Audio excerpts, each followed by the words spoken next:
आणि आता पाहणार आहोत इतरही राजकीय घडामोडी न्यूज टॉप 9 मधून।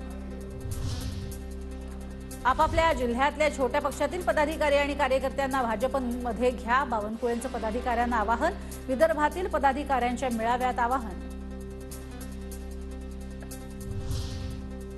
छोट्या कार्यकर्त्यांचे भाजपमध्ये येण्यासाठी मला फोन, इच्छुक असणाऱ्यांना भाजपत घ्या असं मी म्हणालो।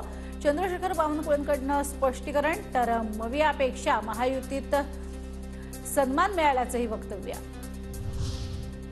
तर भाजप वापरून फेकून देणारा पक्ष, आमचाही असाच अनुभव। भाजप आणि उद्धव ठाकरेंपेक्षा एकनाथ शिंदे चांगले, बच्चू कडूंचं विधान।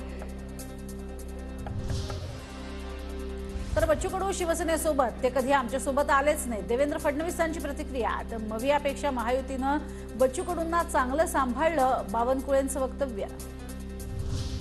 मोठ्या पक्षांना फोडा, लहान पक्षांना संपवा ही भाजपची भूमिका। राऊतांची बावनकुळेंच्या वक्तव्यावर टीका। आमच्या लोकांनी ठरवलं तर एका रात्रीतच भाजप संपून जाईल असाही इशारा। मनात आहे ते तोंडातनं बाहेर आलं, सुळेंची बावनकुळेंवर टीका। त्यांच्या जवळ जो पक्ष जातो त्यांना ते जास्त त्रास देतात। दडपशाही विरोधात आम्ही ताकदीनं लढणार, अशी ह्या सुप्रिया सुळेंचा निर्धार। पुण्यामध्ये सुप्रिया सुळेंकडून विविध विकास कामांची पाहणी। सिंहगड रोडवरील नव्या कार्यालयाचं सुळेंच्या हस्ते उद्घाटन। तुतारी वाजवत कार्यकर्त्यांचा जल्लोष।